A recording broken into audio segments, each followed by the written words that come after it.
And we are live. Hello, everybody, and welcome back. I'm very excited today to be joined by Ken Timsit from Cronos.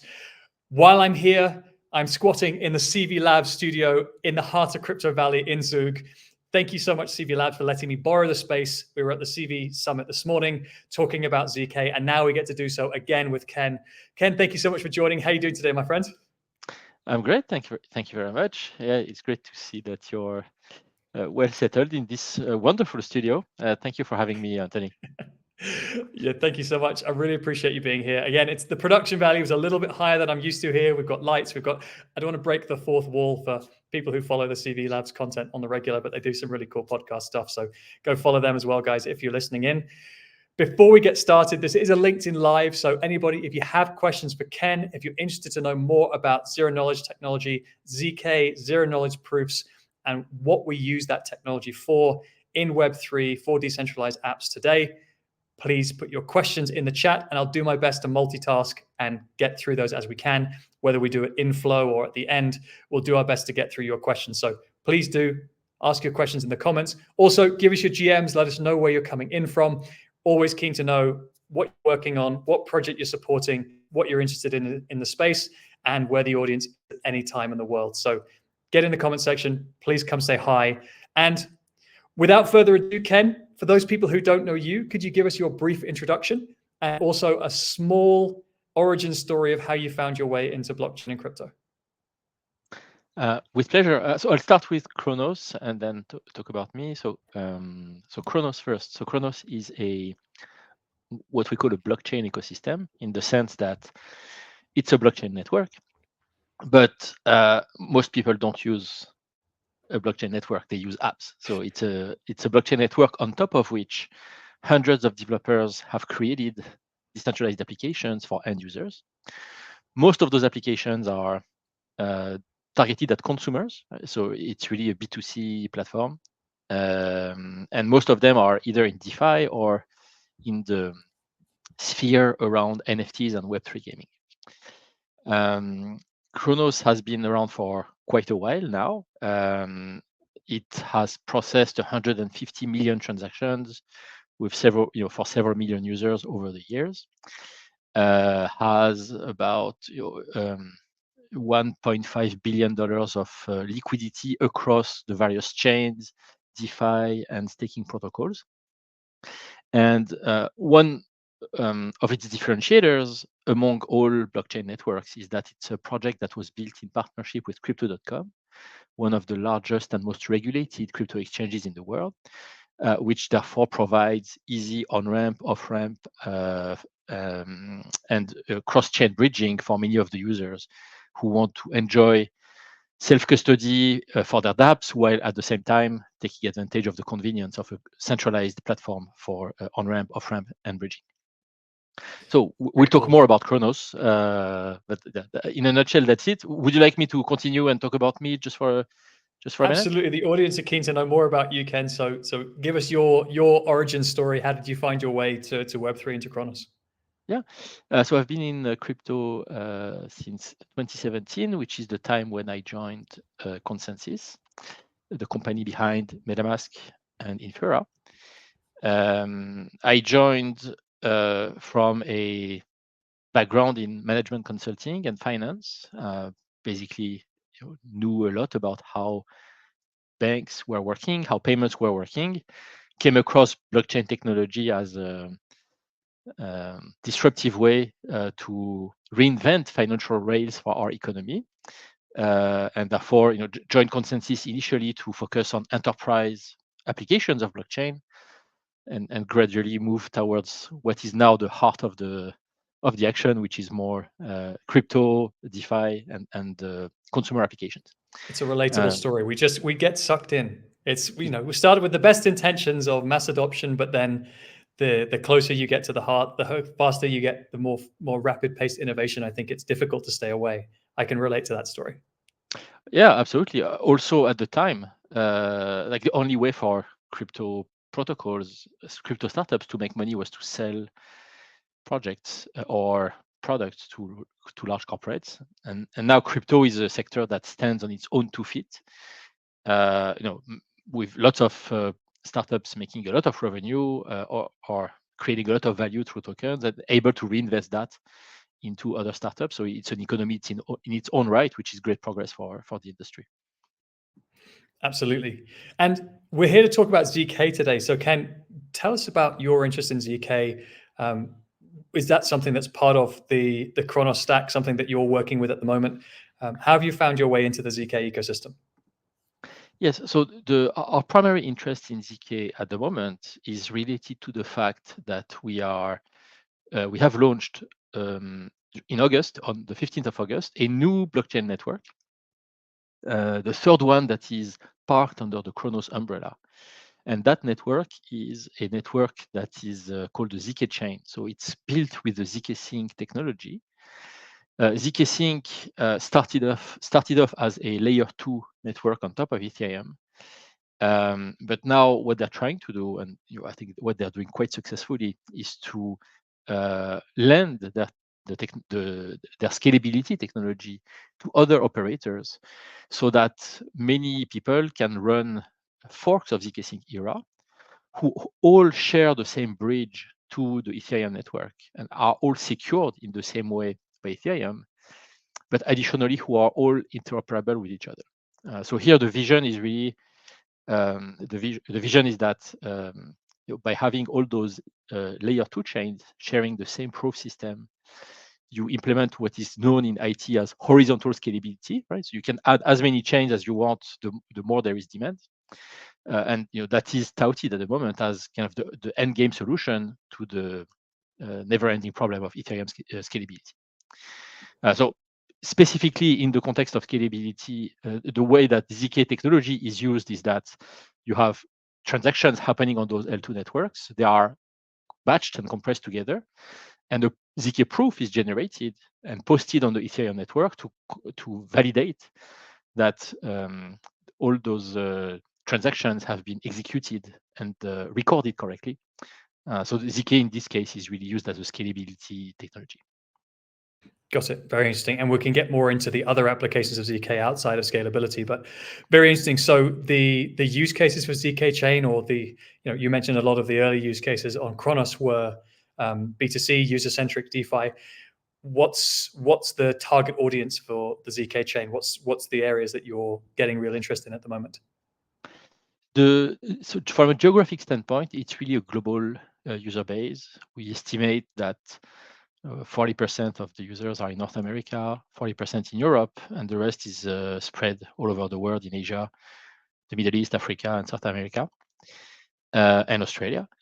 In terms of typical profile, I think we tend to notice that most of the users are users who came into crypto in 2020, 2021. Most of them purchased their first Bitcoin and Ether then.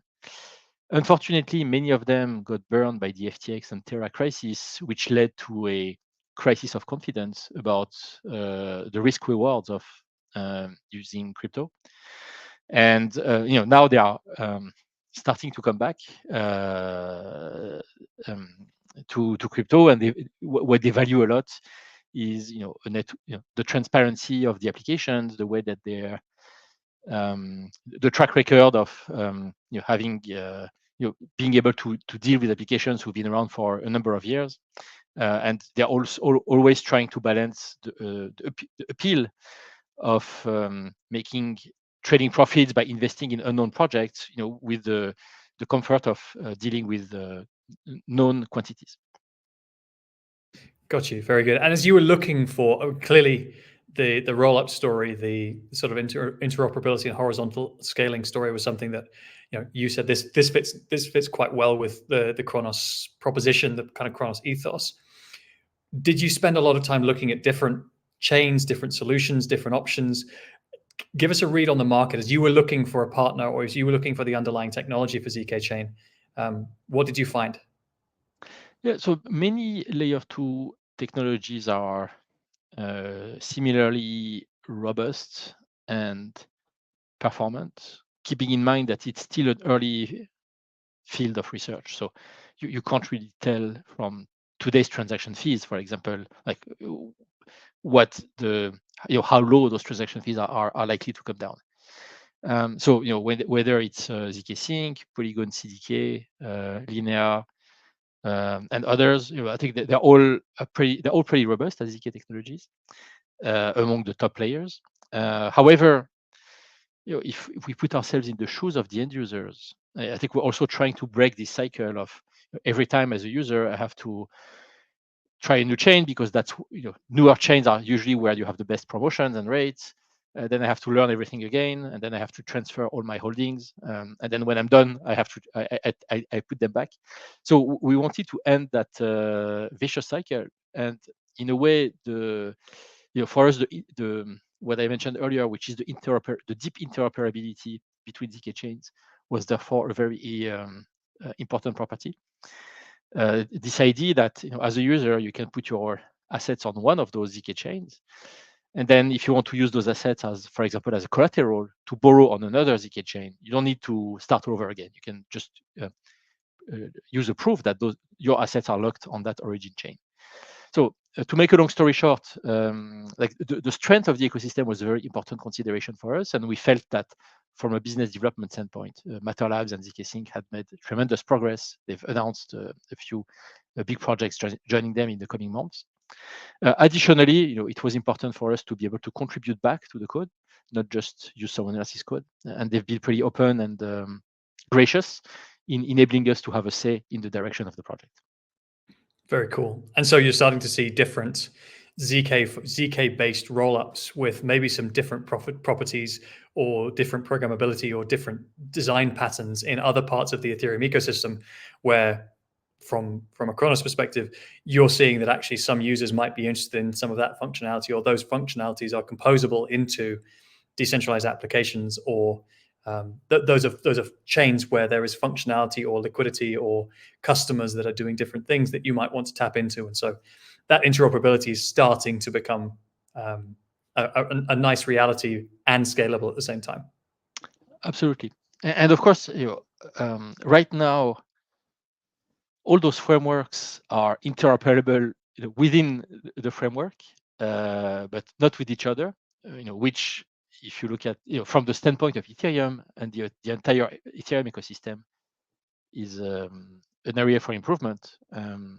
So we're definitely hoping that over time the biggest protocols or frameworks can find a way to become interoperable with each other as well, under the kind of the guidance of the Ethereum Foundation. But we're still a few years away from that.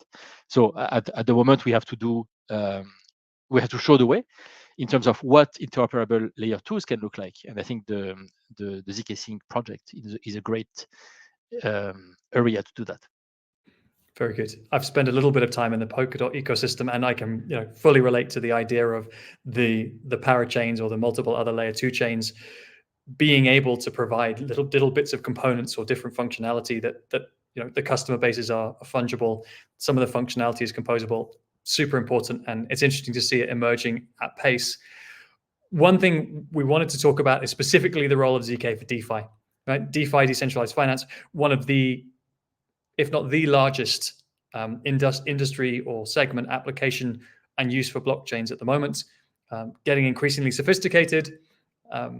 What's your take on the importance of ZK for DeFi, or what does ZK technology bring for decentralized finance applications that we didn't have before?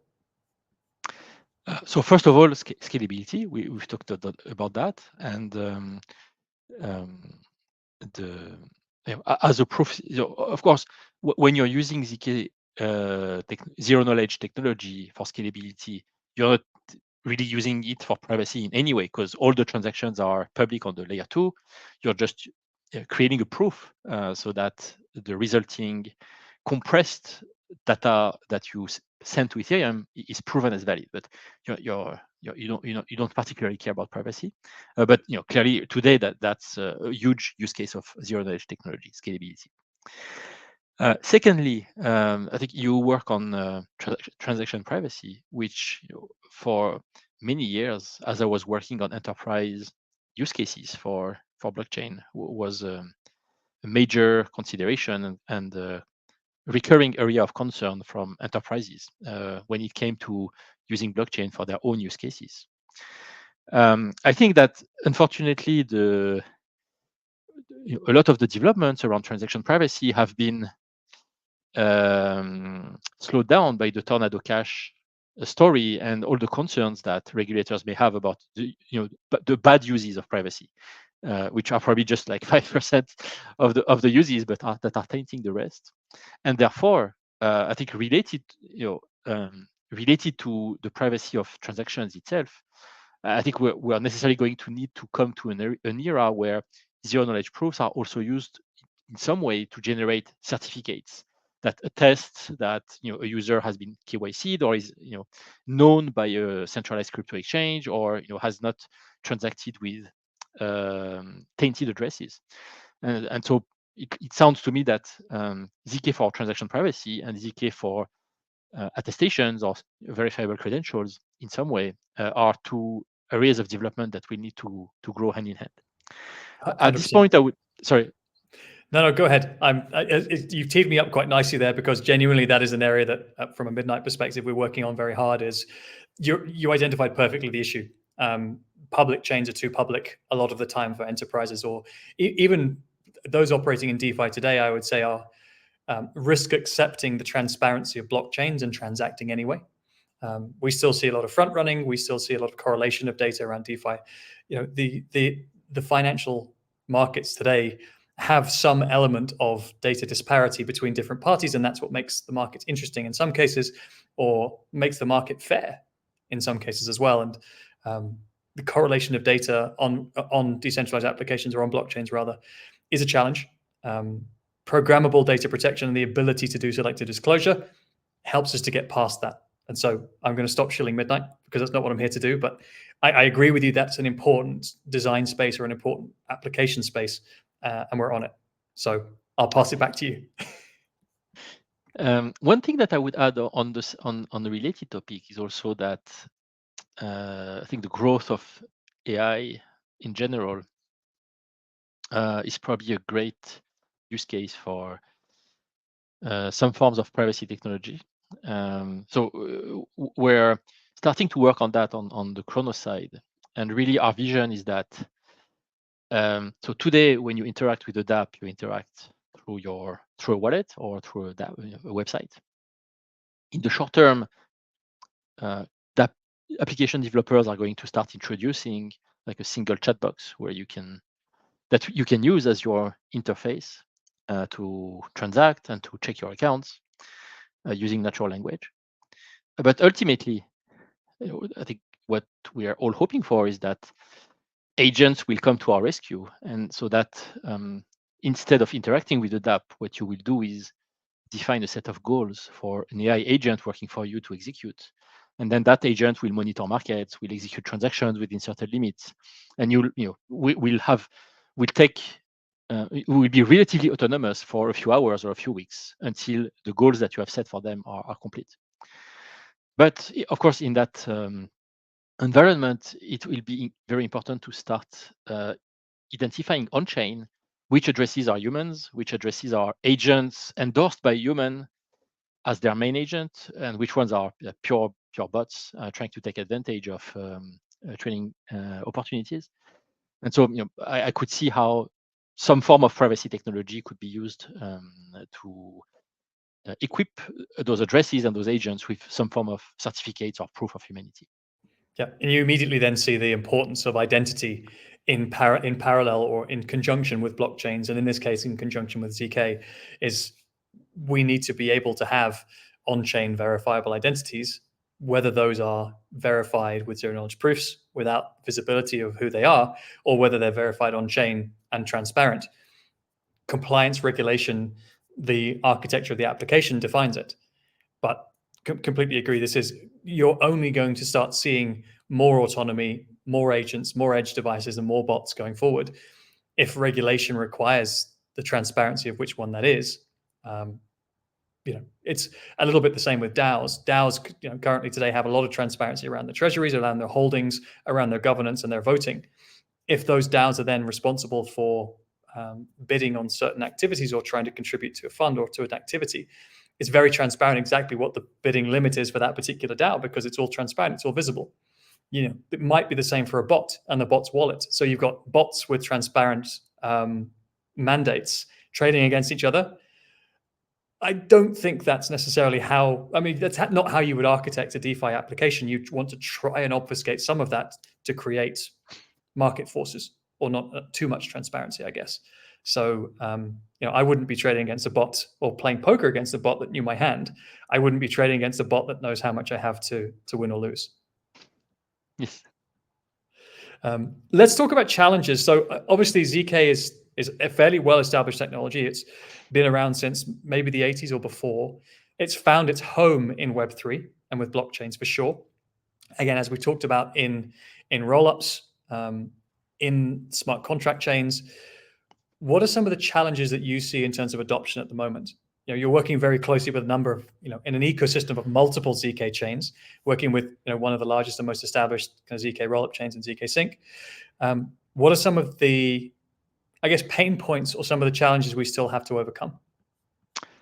For sure, our users care a lot about transaction fees, and we go to bed and wake up in the morning thinking about ways to make transactions cheaper for them. And from that respect, there is still a lot of room for optimization in the transaction fees incurred by ZK-based layer 2s. So today, just yesterday, we completed an upgrade of the Cronos ZK EVM network that cut fees by 50%. So today, a swap on a decentralized exchange costs something like 1 cent. But we need to go lower, and what you actually get charged for that, though, might not always be the 1 cent, but it is technically feasible to be doing it for 1 cent.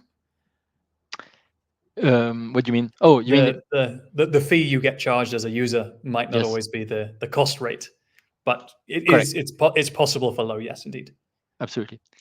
And so when we look at the ZK Sync roadmap, there are many initiatives that are underway to bring the transaction cost even lower. So the idea is, how can we batch more and more transactions into a single batch so that they share the same proof?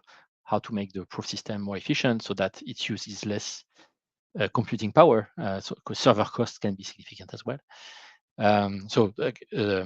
For sure, I don't think that anyone would say that the technology is mature in any capacity. There's still a lot of room for improvement, and for us, the end goal, the North Star of all those improvements is really to reduce transaction fees without compromising on security, of course. For sure. So for those listening in, that's probably a little bit of recursion. That's probably advancement of elliptic curves. Typically, not always, but typically the expensive part of ZK is creating the proof. It's kind of computationally expensive. There's a few different ways that you can accelerate that. You can outsource acceleration, you can insource acceleration, you can hardware accelerate. We've got some nice and interesting tools that help us.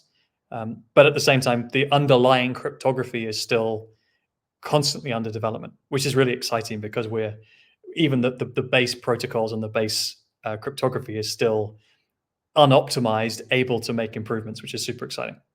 Yeah, absolutely. And also, today, even though those proofs are expensive, and even though we're trying to reduce transaction fees, like economically, the technology is 100% viable right now. Like I said, you can already complete transactions for less than a cent, with the highest possible level of security. And when you compare that with some of the optimistic rollups like Base, where even though there is a proof, there is a state published on L1. In order to disprove the state, you would need to have access to the transactions and challenge the state, which no one can do at the moment. I think the value added that ZK technology is providing in terms of security is tremendous. Absolutely. Lots still to go, and for those people despairing, it's always useful to zoom out. Even if the computational cost is 10 times, 100 times, even 1,000 times what the a regular transaction processing would be. With Moore's law, in 10 years we'll be back to parity. So we'll be able to accelerate increasingly any computations that we do with multiple different approaches to the advancement of technology, computing processors, and so on. So don't despair that it may not be as real time or as instant as Visa's payment settlements or whatever else. There's constant development on all of these things. The verifications time's getting shorter, the proving time's getting shorter, the parallels or the pairings, we were talking about this today at the summit, between zero knowledge proofs and trusted execution environments and MPC and fully homomorphic encryption and on-premise hardware acceleration. Now, not everybody is going to go for an additional device. Not everybody's going to have the power on their mobile devices that we need to generate rapid proofs for certain applications, but we're getting there in different settings. And I think we'll see different use cases emerging, perhaps in those areas where real time is not essential, but privacy is absolutely critical. And we move out from those spaces. So that could be identity, that could be voting, that could be some components of DeFi that doesn't necessarily have to be absolutely rapid and real time. And certainly in the roll-up space, we're seeing it already. So lots of progress. What more, Ken, do you think is required to see wider adoption of Web3 broadly, but ZK and Web3? What are some of the things, you've spent a lot of time in the depths of Web3, you've spent a lot of time with enterprises and kind of more established companies. Where are we on the timeline? What more is needed to see wider adoption at this point? First of all, we need to continue to provide incentives for users to adopt crypto and to change their behaviors. Right? So in the 2000s, PayPal was giving 10 or 20 bucks to people who were opening a PayPal account. In the 2010s, Uber was subsidizing both riders and end users to artificially reduce the cost of Uber rides. Same with food deliveries with Deliveroo, and the crypto industry is no exception. We need to continue to make money and then share the value that is created back. Distribute the value that is created back to the end users, so that they can have an incentive to keep being active in crypto. And so from that respect, on the Cronos ZK EVM side, we're doing a lot. It's a new network, meaning that there are lots of new protocols. New protocols typically means very attractive promotional rates. We also launched a loyalty program called the Pioneer Program, which means that when users complete actions on chain, they accumulate loyalty points, which can subsequently be redeemed for various types of rewards. So it's definitely worth checking out, but everyone has done and needs to continue to do the same, because users are one by one, and each one of them needs to have a compelling reason to overcome their fear of crypto and use self-custody. So that's Very number good. one. Number two is, I think, of course, everyone mentions like the user experience that leaves some room for optimization in crypto. We need to be honest here, which is that, unfortunately, the incentives are hard to reconcile. Most of the money in crypto today is really controlled by whales and degen traders who are very experienced and know everything about moving their funds left and right to take advantage of the biggest opportunities. And so, as a protocol or as a dApp developer, the irony is that you want to make things simple for new users, but if you want to get traction and increase the liquidity locked in your protocol, you have to spend 80% of your time building for those very experienced crypto users. So there's some irony around that, and it's not easy for anyone to overcome it. As I mentioned before, I think one way that we're trying to maybe break that vicious cycle is by introducing like chatbots as the new interface to access not just one DeFi app, but kind of for a bot to act as an aggregator, as a financial aggregator of various DeFi protocols, and help you in your choices. So for us, that's going to be a major area of investment in 2025. All the tooling required dApp developers to make that happen. Very cool. So we're going to see DGen GPT coming online in 2025. Exactly. Well, or hopefully, the new user GPT first, because the GGen probably doesn't need more tools. They just need, but yeah, that's definitely an area of investment for us. And then finally, I would say, many users today are see the upside and the value of crypto, but they are concerned about past scandals and whether those may repeat themselves. In a context where there's high inflation, many people are struggling financially, or even struggling to put food on the table. So I think we all have a responsibility to behave ethically, to report suspicious protocols and actors when we see them, because we still have a lot of work to do to regain the trust of those users. I would say today probably you have 600 or 700 million people around the world who own some crypto, most of them through a centralized crypto exchange. Now, when you look at real users who are using blockchain networks in self-custody, it's probably something around 50 million. So just like getting all those people back who already own some crypto but are not very active on chain is going to be a big priority for everyone. I hear you. That's already not an insignificant addressable market, though. So, I guess there's an important role for exchanges. I liked at the beginning kind of your analogy of the exchange being the integration layer or the interoperability layer, rather than going protocol to protocol through bridges. I mean, reality is you're kind of doing it the same way, but the user experience for exchanges is very different sometimes from the user experience for dApps. People are used to logging into their online banking. Exchanges give probably a more familiar experience, maybe, than wallets and dApps from time to time. So, if we've still got those audiences captive on exchanges, there's a role for exchanges to play. And I guess in the opportunity for Cronos is that you have a friendly exchange as part of the ecosystem, and that can be a big part of the growth story, which I think is very positive. Anything about the actual programming and development with ZK Chain, in terms of being able to build dApps, in terms of composability? Is there any major difference for the developer compared to their experience building on Ethereum, for example? The most applications on Ethereum can be ported over to ZK chains. However, with the ZK stack, the ZK Sync stack, we have introduced what is called native account abstraction. So it is this idea that